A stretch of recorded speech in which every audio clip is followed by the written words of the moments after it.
Hello, and welcome to the Alchemists Inkwell. This is your spiritual podcast for grounded people.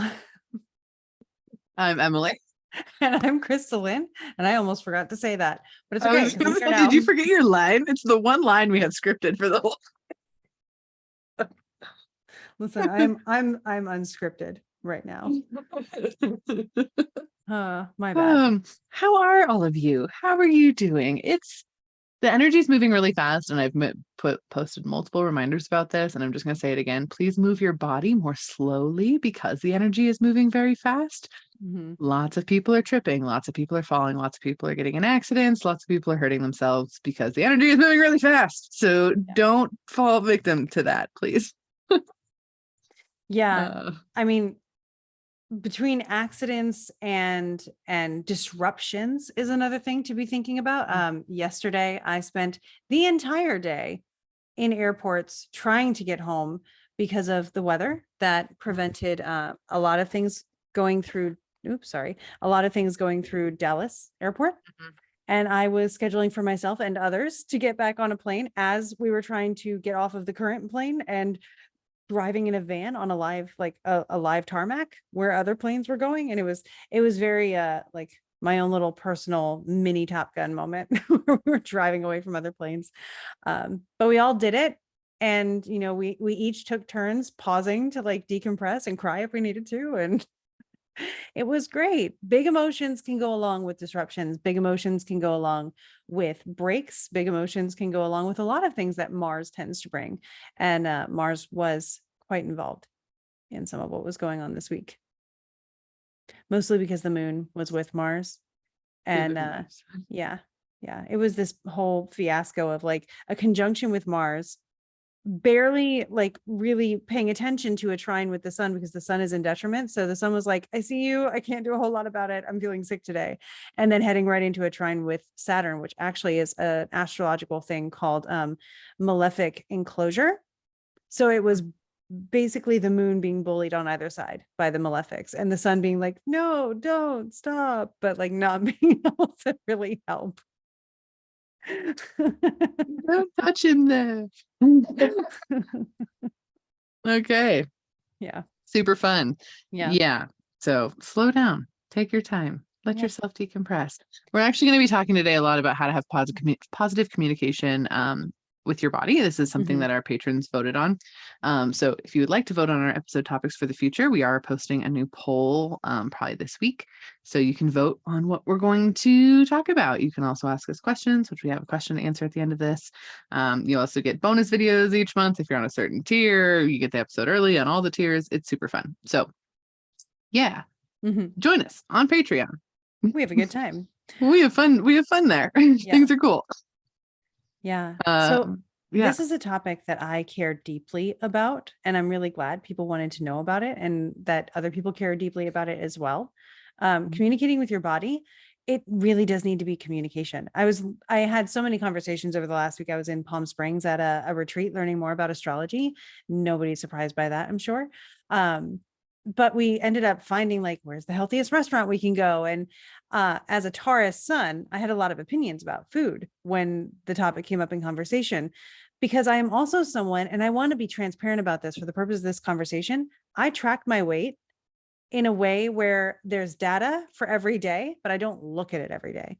So I am someone who like, I keep my data available so that if something feels off, I can see what happened and when. I am that neurotic about it. I exercise every day. I'm very strict on my nutrition. And it's not because I have a bad relationship with my body most of the time. Sometimes it does happen. But it's because I'm talking to my body, communicating in its language, and its language happens to be nutrition and exercise. And, I can hear its response based on how I feel. And if something feels off, I can diagnose the response based on the other data I collect. So one of the things that came up with a lot of people over the weekend as we were having these conversations was, if you're someone who's particular about your food or your habits or whatever, there tends to be a very big rush to immediately say, oh my God, you have a problem. If you do, you're not happy. If you do, you're fixated. And like, it's important to understand that. If it's something that's like you're just really interested in, or something that is something you're passionate about, that's okay too. I encourage people, if you feel like you don't know the difference, ask a professional. They will help you understand the difference, and find a good professional, because some of them will be like, yeah, it's obviously a problem no matter what. But to me, that's where the conversation starts, is with the language of the body, which happens to be how we treat it and how we move it. So that was a lot to kick us off, but there it is. Yeah, I mean, it was good. Our body has a separate consciousness than we do, and a lot of the times, our body takes the same information that we have and reacts to it in a very different way.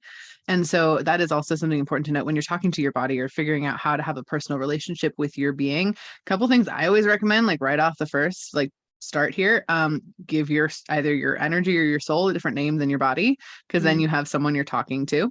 That way you can actually communicate, be like, oh, I'm talking to, like, my body's name is Emily. That is my given name. That is this body's name. So that's like what I talk to, where my soul energy has sort of a different name that I, when I'm like thinking as myself. And that will just help mend a lot of relationship that we have with our body, because most of the world has a poor relationship with their physical being in some capacity, or has had a poor relationship with their physical being at some point. And acknowledging the separate consciousness that exists, that we get to exist inside of, is pretty cool. And it mends a lot of stuff in that sort of way as well. And your body might not talk in the way that like Krista's body does, where it's like, oh, something's off this way. You might not be that in tune. Mine doesn't. Mine doesn't at all. That's not how it works for me. It's very different. My body has a voice, and it is different than my voice, and it comes through in my head, and we have conversations in very in-depth spaces. And yeah, sometimes there's a spiritual energetic answer, sometimes there's a physical answer, and sometimes there's no fucking answer at all until it's like, I think of my gallbladder surgery. What was it, 2 years ago now? It was in 2021. When it was in 2021. Yeah. Time is fake. It really is. Time is pretend. It is not real. It is a human construction to help us measure something linearly that actually is vertical. Besides the point. Yeah. So when my gallbladder happened, I kept talking to my body the whole time, like, why is this happening? Why is it failing? What's going on? What can we do to fix it? I healed so many limiting beliefs and blocks, which helps my relationship with my body massively. But at the end of the day, my body was just like, just get rid of it. And I was like, oh shit. Okay. So there's like not fixing this. This is just one of those things. And it was, and I got my gallbladder removed and everything was better. But even the doctors were like, we don't know why it's broken. It just stopped working. Like there was no reason. It was not a reason thing. Which is very interesting. So whether you communicate with your body through like food and healing that way, or you actually talk to your body through your healing stuff, at the end of the day, it is the only friend in your entire life that has been through every single minute of everything you've ever gone through with you. And so having a relationship of with your body and like talking to it and actually having communication there is so essential. And it's so powerful. And it can be as simple as just, asking your body, what would you like to have for breakfast? And just going with whatever feels most aligned. One thing I always recommend, if you're doing physical activity, I do this a lot. I go to a goddess yoga class every Monday, which if you don't go to goddess yoga, or you haven't heard of it, it's a feminine based yoga art. Basically, it is international. So there's classes all over the place, but basically it's yoga mixed with movement. So instead of the masculine do a pose, hold the pose, do a pose, hold the pose situation that a lot of yoga is, or even the pose that a lot of yoga is, it's actually more like pose and then move your hips while you're in the pose, and then pose and then do this. And like, it's really helpful. But it's really cool. So whenever I'm doing that, I'm doing a lot of communicating with my body, because my body is very activated. It's in motion. I'm honoring it in that moment. And when you're doing that, whether that's with swimming, whether that's working out at a gym, whether that's doing yoga, whether it's just going on a walk, whenever your body's in motion, it's easier to talk to it. It's easier to get information because your body is activated and brought to the surface of your mind and in focus. And it's a really huge thing. It's important to note too, just to throw this out there, our body likes to take things really literally. Oh my gosh, yes. I was just writing down, like, this is something we're going to want to talk about. Yeah. Like if you've seen Guardians of the Galaxy and Dax, who like doesn't understand anything like that's not literal, like if something goes over your head, he's like, no, it didn't. There's nothing going over my head. I'm too tall. That concept. Yeah, I'm too tall. Nothing can go over my head. That's your body. In the simplest way to put it, your body takes things extremely literally. And I think we've mentioned this on here before. If not, I think we've done a video or something about it too. We've talked on this. I don't know where we talked It's on it. happened. But like when you are wanting to release weight from your body, don't say losing it, because then your body's like, lose it. We find it. We have to find the thing we lost. Lose it. Where did it go? Right? Oh no. So say shedding or releasing, anything like that, where you're like, okay, you're putting it away. We don't need it anymore. Because your body's going to take things super literal. So like your languaging genuinely matters when it comes to the way you are thinking about your physical being. And that goes for like how you're thinking about you need to be protected, how you think about, your weight, how you think about being seen, anything like that, that like is a physical ramification. Your body's going to take stuff really literally. So I always highly encourage, when it comes to body communication, like, please, please, please pay attention to the language that you're using. One thing I find a lot with readings, if someone's struggling with weight and they're like, what's going on? Like, why can't I release anything? I will always the first thing I will go to look at is be like, do you have any blocks around being visible, being seen, being heard, anything like that? Because our body, being literal as this meat suit is like, oh, well, then I'll just make you bigger, then you can be seen easier.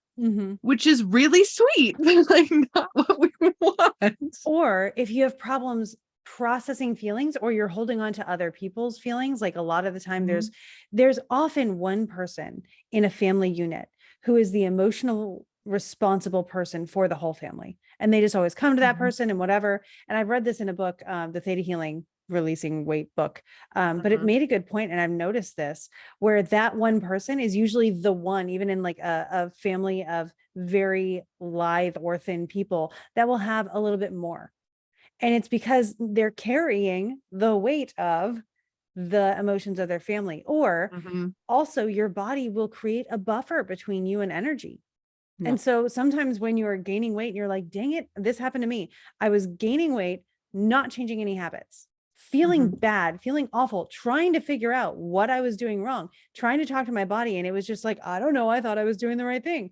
And I was really, and of course I noticed this after the fact, I was carrying a lot of stress and responsibility and holding on very tightly to how other people were feeling.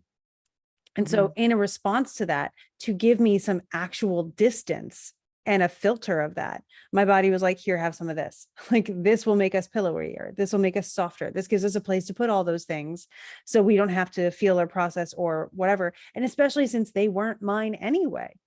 So it's very important to also honor yourself and feel like what's yours, and really set boundaries, because the more boundaries you have, the less of other people's things you take responsibility for or own. But that's another thing, like your body's just like, oh, this thing, I can do this. And then it just does it. And you're like, whoa, hang on. We have to move here. This is weird. Like we have to function. Yeah, absolutely. And it's important to note too, like, obviously we're both psychics, we're both spiritual healers, we've done all the energy work stuff, like we talk about that all day long, but I always just want to acknowledge no one way of healing is better than any other way of healing. And you need to use all the tools available, the spiritual ones, the physical ones, the medical one, like all of the different tools available to have a relationship with your body in a lot of ways. That's why we have science and technology that's progressed as far as we have, and why we incarnated during this time to be able to utilize that. So I just want to highlight that, because I know it's very easy, especially if you come across very new agey sort of beliefs, where it's like, you just need to have better beliefs and then you'll heal your body. That's not how it works. Yes, it can. Our bodies do have the ability to heal themselves. Energy work can heal you, as can supplements and diet and exercise, as can medical stuff. If you need medical stuff, that is just the fact of it. And that is what we're in this time to experience. So there's not something, I never want to apply any sort of guilt to body communication.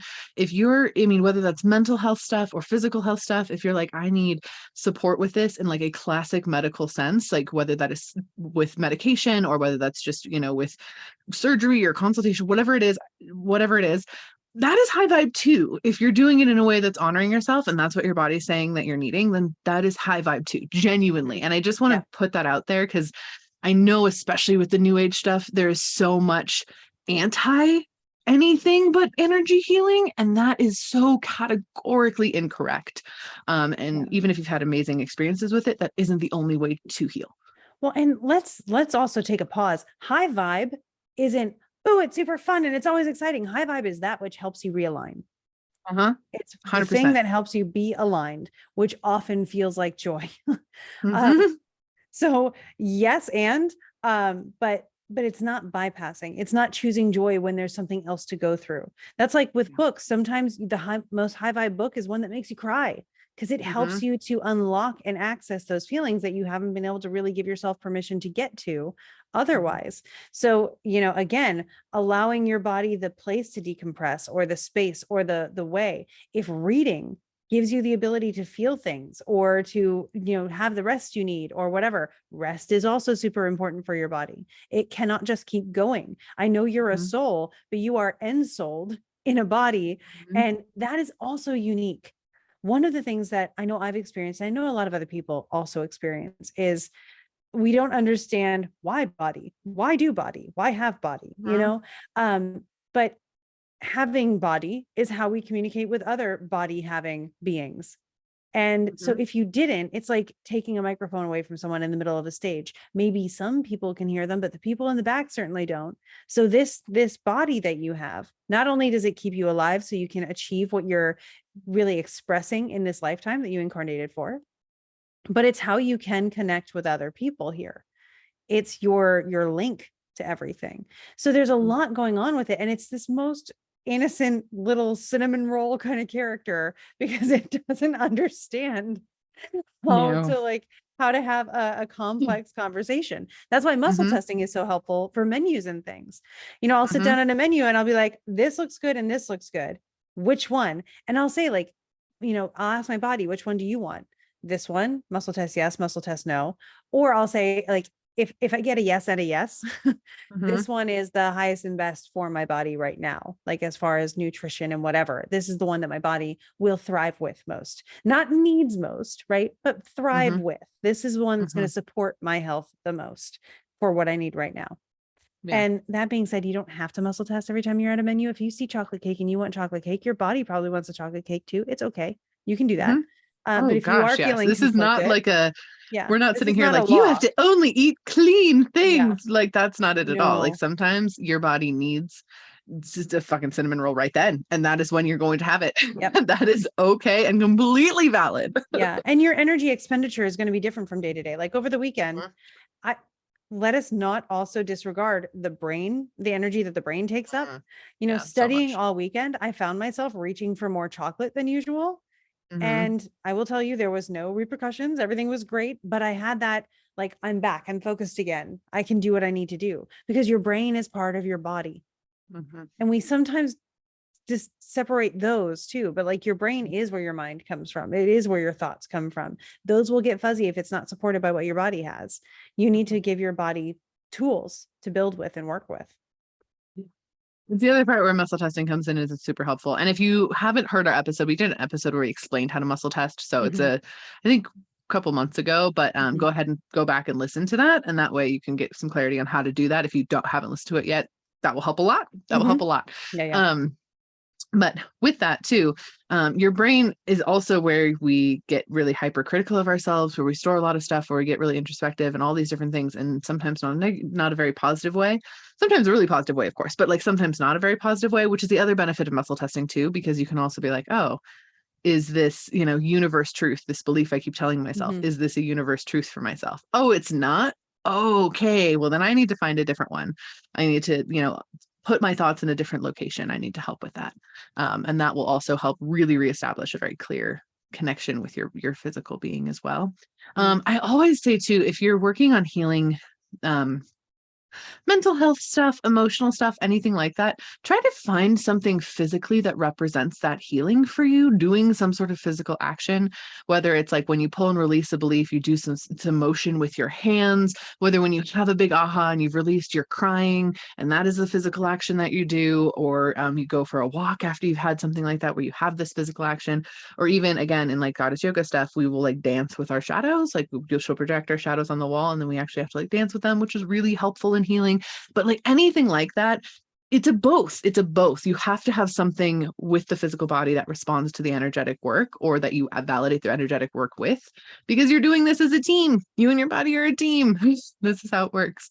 Also, what will happen a lot of times with very, people who are focusing a lot on their spiritual energy, on their spiritual connection, you kind of disconnect from your body a little bit. Like there's actually an energetic disconnect. I will see it in people's energy fields and readings and stuff where I'm like, oh, your body's standing on the ground, but then your energy's standing on like a stack of bricks. Like that is a difference. And that will sometimes cause things like rapid weight change or phantom headaches that just pop in out of nowhere, or like back pain or circulation issues, stuff like that, because your body's like poking you to get your attention, to make sure that you're staying present and you're being like, wee, I'm floating away. So if that is something that you've noticed, if you're like, wow, I have been having a lot of random pain stuff come up, I didn't even think about that, just do something that connects with your body again, pay attention to your body again. Maybe you do a journal session about why it might be beneficial for you to be separate from your body, so you can identify the beliefs that are holding you separate from your body, and then work on releasing those so you can connect with your body more, give your body a name. When you're resting, because again, everyone is falling and hurting themselves, and I don't want you to fall and hurt yourself. But if you are taking some time to rest, make sure you tell your body you're resting. Like actually out loud, or even just think with intention, or like put your hand over your, heart there and be like, we're resting, like we are safe, we are taking some time to rest. Because if we aren't consciously putting the intention of what we're doing is rest, whether that's drawing or washing the dishes or reading or watching TV, like whatever's rest, taking a nap, whatever rest looks like for you, and all types of rest are valid. Mm-hmm. But unless we acknowledge to our body, like, hey, meat suit, we are actually resting now. This is a rest period.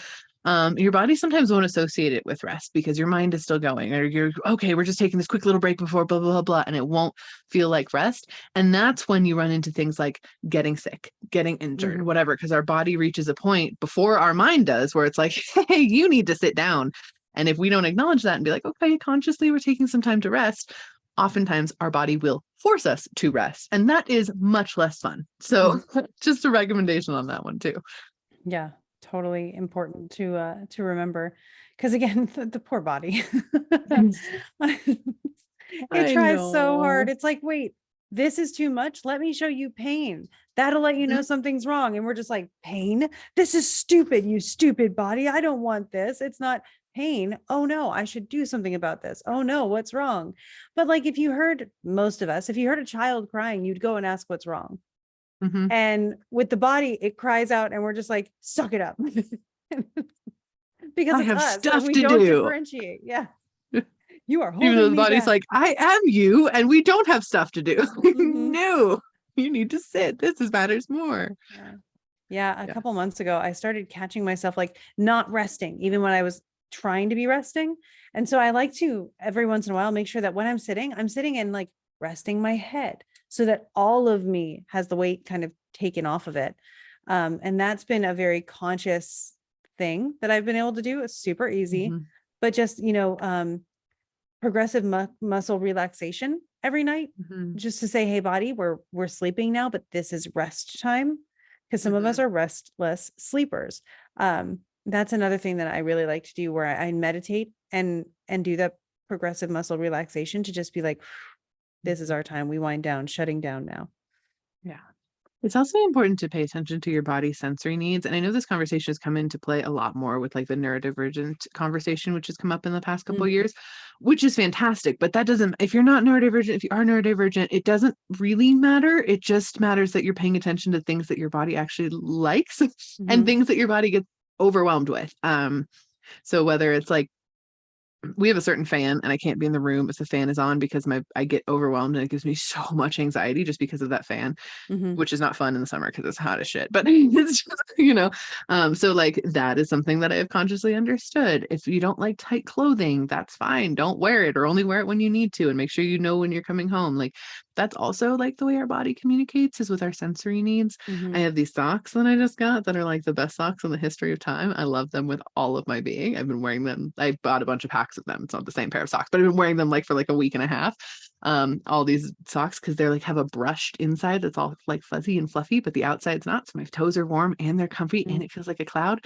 And that is huge for me. I really like that. Ordinarily, I'm not a huge sock person. I don't like them very much. So to find one was like, oh, lovely. Mhm. But those little things is another thing that you can really do to like honor your body, is to like listen to your sensory needs. And when you get things that are like, oh, this, like, have a heavy blanket. If you love that Mhm. like heavy blanket feeling. Me, I love it. Mine is Yeah. covered in pineapples because it makes me smile.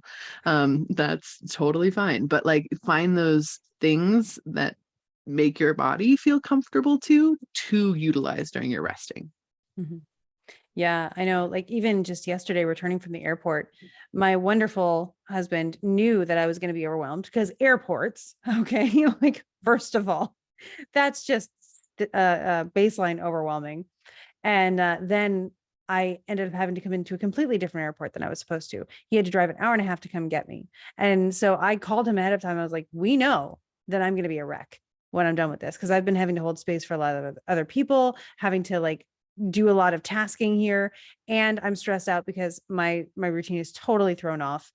Um, he brought my weighted stuffed dog, whose name is Willie Lilly, named after William Lilly, the astrologer. The dog was in the front seat when he arrived to pick me up. There was a fleece hoodie that I could put around myself to keep myself warm because I tend to get really cold, especially when I'm having anxiety. And there was decaf coffee that was still hot because he put it in a special mug. So he like, knew me really well. But you can prepare yourself with those kinds of things. That's your body saying, I'm out of balance this way. And these are things that you can do to balance it again. Give it warmth, give it comfort, give it hot drinks. When you're having a big emotional experience and you're feeling disconnect from your body, if at all possible, go take a shower, Mm, because the physical sensation of the water will pull you back to your body. That is a really quick little easy hack. Or a bath if that works for you. I am a tall person. Baths don't work for me. It just makes me cold and grumpy. So that doesn't work. yeah. But that is a really quick and easy way to reestablish communication with your body, is to put yourself into like a shower and be like, oh, right. I Yeah. am I a like, spiritual being having a human experience. Let's deal with this. yeah. I actually, I have a lot of water in my chart, but Mhm. that would give me more anxiety because it Really? adds time and steps and process into my already stressed out day. And then I have to like recover from that and like dry my hair or whatever, dry off. I don't even like the feeling of excess water on my hands. So I'm one of those people that will stand in the bathroom under the stupid hand dryer, which is also overwhelming, until my hands are bone dry because I can't stand that feeling. So alternatively, one of the things I like to do is I will walk around either breathing out very heavily and saying like a lot, because it just lets a lot out. There's a lot of tension that comes from the shoulders and the gut and the arms when you do that. Or turn on whatever music you grew up listening to and be around nobody if you prefer it. Like I will never dance in front of people, but I'll dance on my own when I need to dance something out.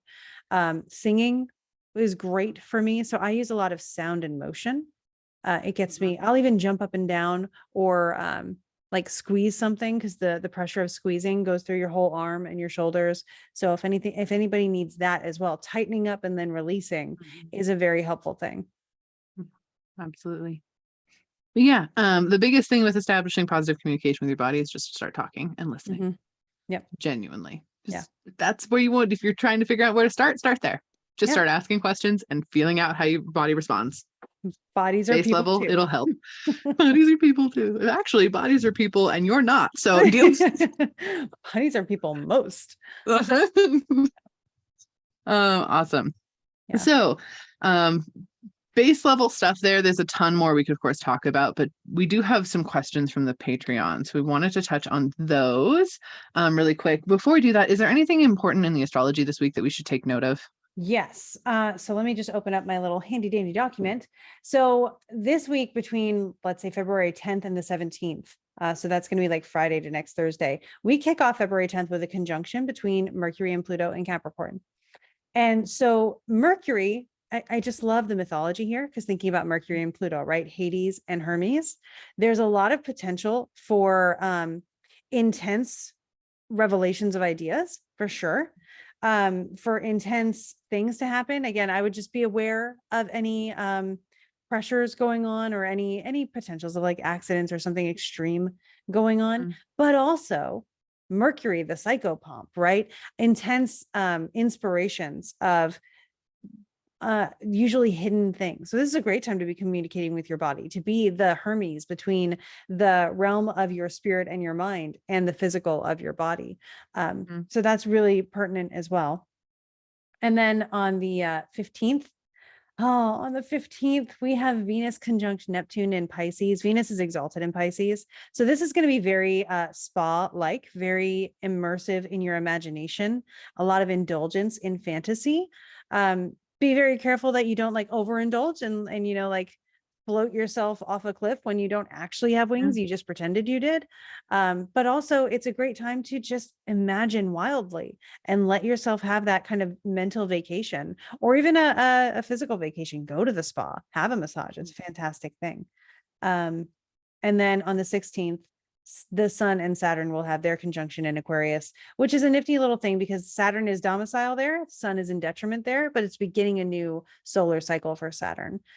So a lot of really certain, I know I need to do this kind of stuff, possibly at a high strategic level of just saying, yeah, that's got to get done. Now I have the clarity on it. It may not be the most exciting thing, but it's this, you know, I see the whole picture here. I see what needs to happen. And I can figure out the steps to do that with. So a lot of good discernment that day. Nice. Yeah. And somewhere in there too, Mercury will on the 11th move into Aquarius. So our thoughts should also really contribute to that strategizing kind of energy. Perfect. Yay. I'm very excited about all of that. Also, other quick reminder, as this comes up, if you feel inspired to join us in either Greece or Ireland, we did open up a couple more spots in either of those adventures. Greece is in June and Ireland is in August, and we'd love to have you there. Ireland is very focused on writing, and Greece is an ancient wisdom retreat. We're going to go to all of these ancient places and channel the beings that are there and help you heal through that and activate through that and all sorts of fun stuff. So please come if you want to. There's space available for that, and we would love to have you on those trips as well. Just as this inspiration energy comes in, and if you feel really drawn, take a step. You can go for it.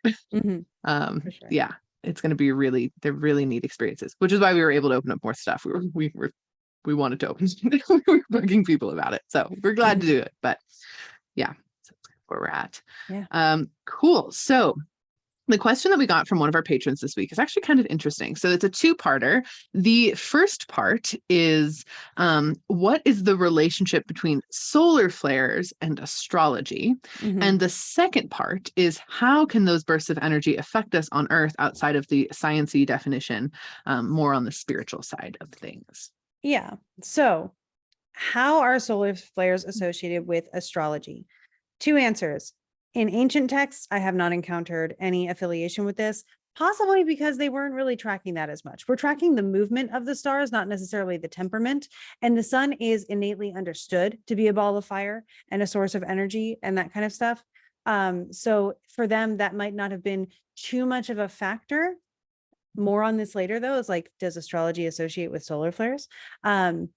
Yes, sometimes you'll see that there will be a transit happening, and the result of that transit, the disruption of something, will be expressed through the effects of a solar flare. So it's not uncommon or impossible.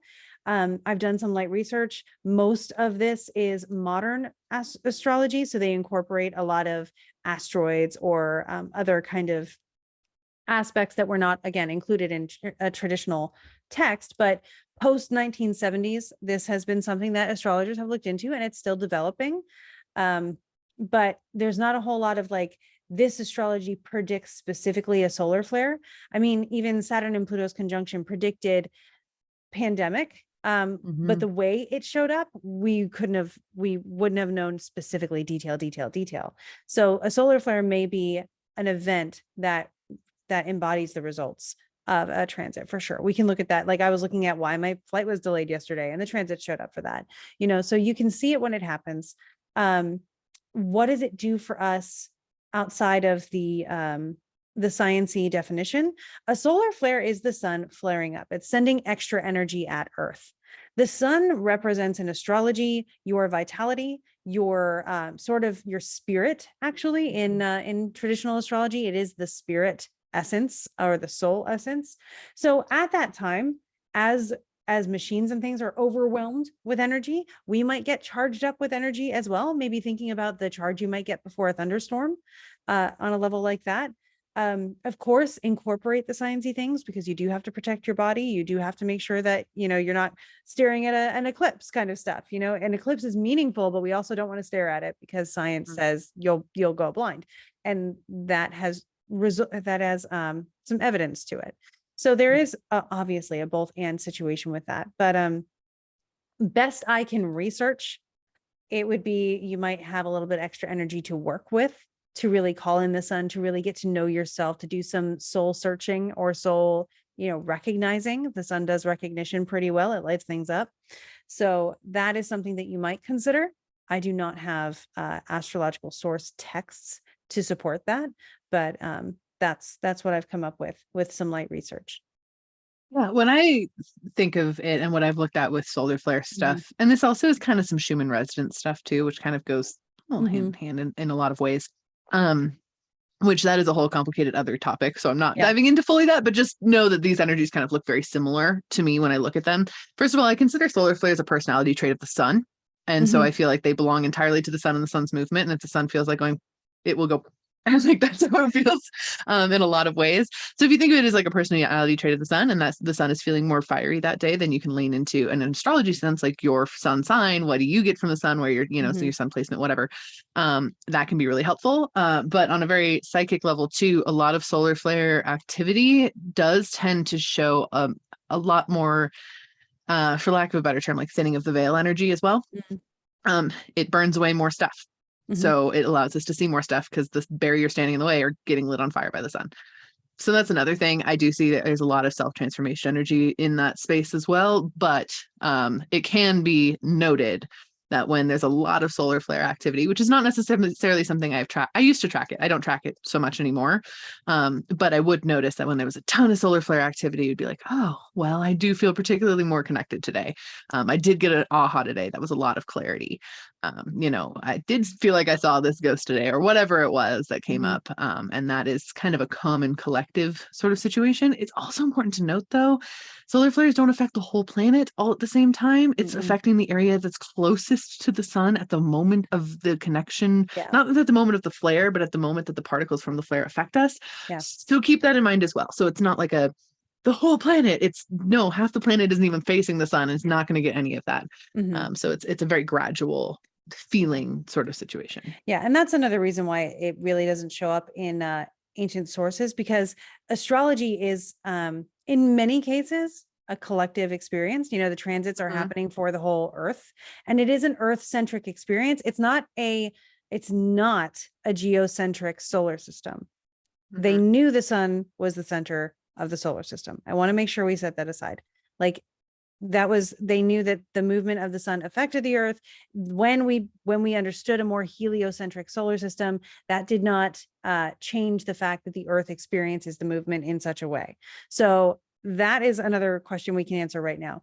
And because it's a geocentric experiential kind of interpretation, like astrology would be different on Mars. We would have to figure out what Earth means when aspecting things, so it's going to be about Mars's experience at that point.